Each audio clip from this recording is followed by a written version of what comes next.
enthusiasts out there. Your two favorite uncles back here for Cinephellas. I'm Logan Myers. It's my good mate over there. And what's going on, everybody? I'm Henry Harkonnen, and we're back tonight. We're talking about this sequel, the highly anticipated sequel we've been waiting for since the credits rolled on the first film a few years ago, back when we all had to watch it on HBO Max during the pandemic. But the sequel is out. It's in theaters everywhere. It had a huge opening at the box office. It's an even bigger, badder sequel. We're talking about Dune Part 2. You will never lose me, Atreides.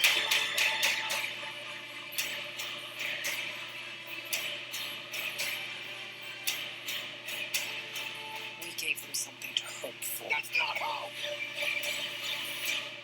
May thy knife chip and shatter.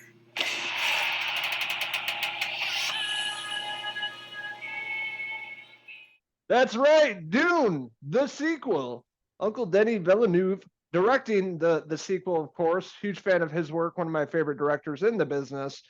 And him returning to the sequel. Obviously, these are based off the Frank Herbert books, the sci-fi acid trip books that came out of the 6-book series. The film starts off with Paul Atreides, of course, and meeting up with the Fremen.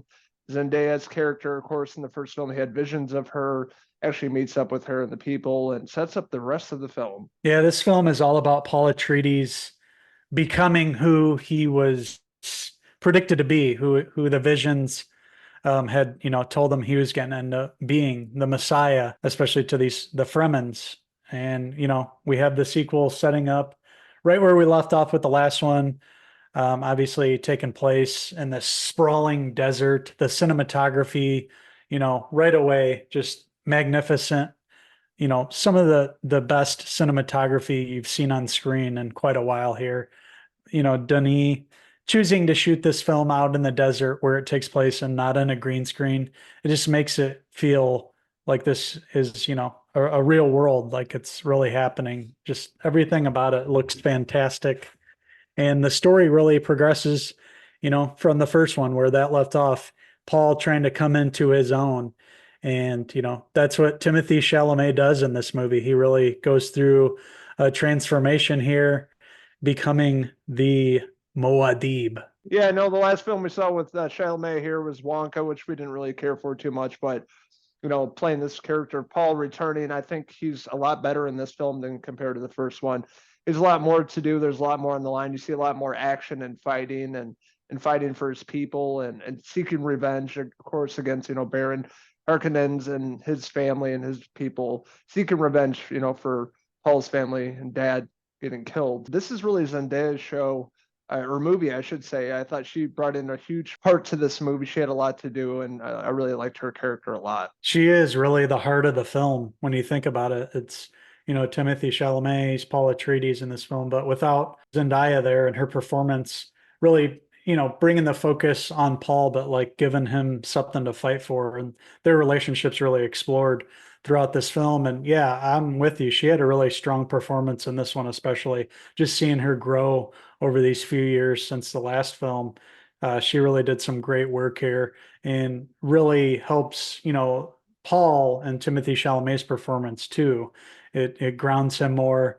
And then throughout the film, and the events that happen and the tests that he goes through, she really just does serve as the heart of the film. But you mentioned those huge action pieces, set pieces, and of course the Shai Hulud back again, those giant, the big giant sandworm, amazing visuals in this film with, with Paul riding the Shai Hulud and thus able to actually ride him. The visual effects were astonishing, amazing.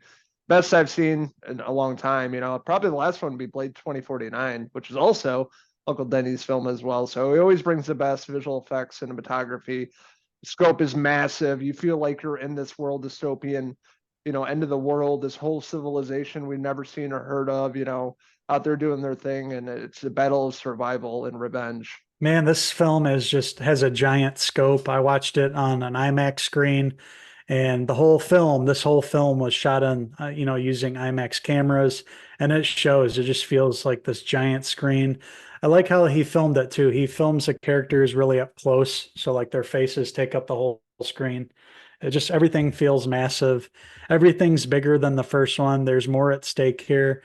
We have some returning characters, as you mentioned. The Baron is back, still in Skarsgård in that amazing prosthetic suit. Going through the hours of makeup in the chair, he just looks awesome. He looks like this big blob of a guy, 7 hours per yeah, day. And 7 hours of makeup. That's pretty astonishing. that's The dedication. Yeah, absolutely. The makeup work on this, fantastic. We also have Austin Butler as Fade, I guess you call him here. Turns in another astonishing performance here, something that we haven't seen from him before, playing the villain, but completely unrecognizable in this role, completely shaved. He doesn't even have any eyebrows, and he's a badass fighter in this, especially with knives, and it leads to like a climactic battle between him and Paul at the end.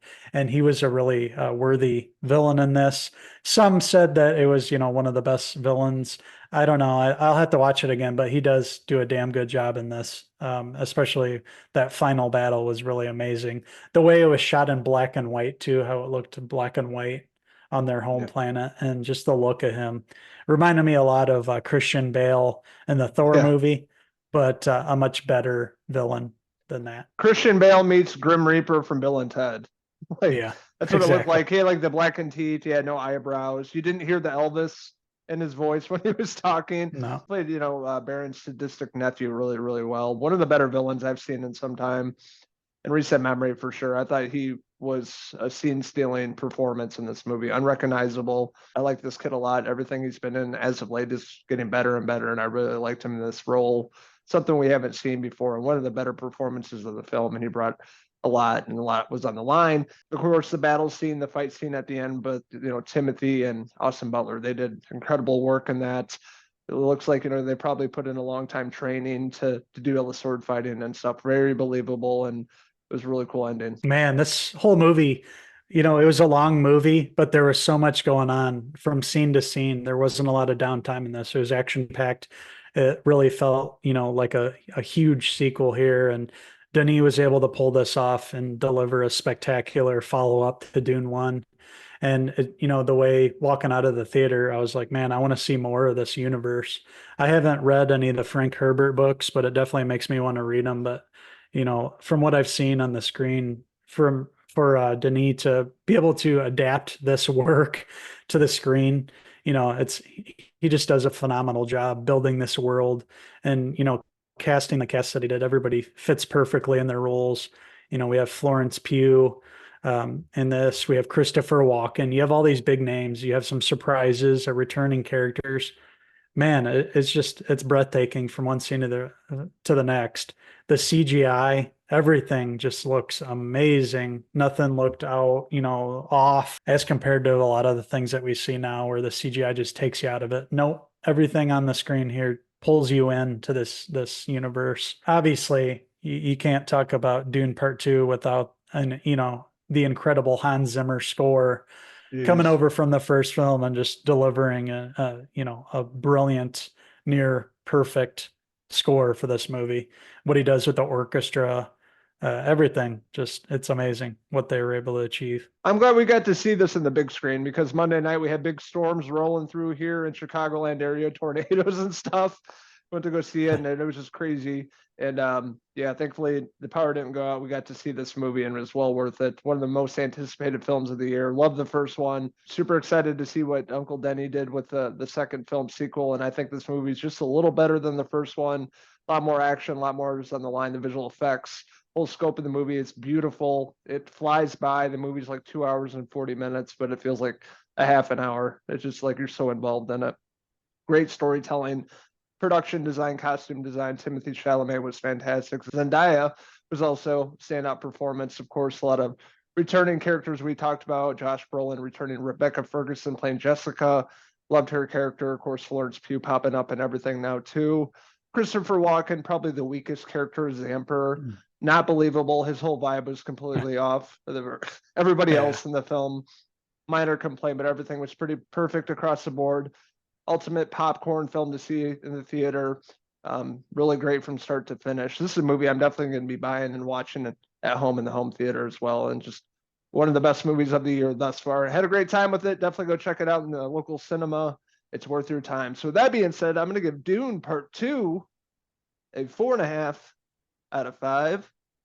Rebecca Ferguson hairpieces. Everything that you said was spot on, mate, especially Christopher Walken. Yeah, it just felt like Christopher Walken playing himself, kind of. It took me out of it a little bit, but it's a minor complaint. It, easily overlooked there.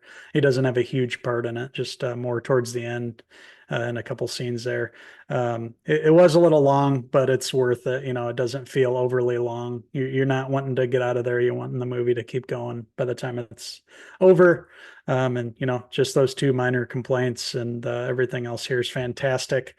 I know there's some more books that they can adapt here. I think Uncle Denis is looking to do Dune Messiah. I think that's the story that would continue with Paul's character, and then the way things end, there with Zendaya, it leaves it open. So we'll say that, and there's probably going to be more in this universe, and there should be.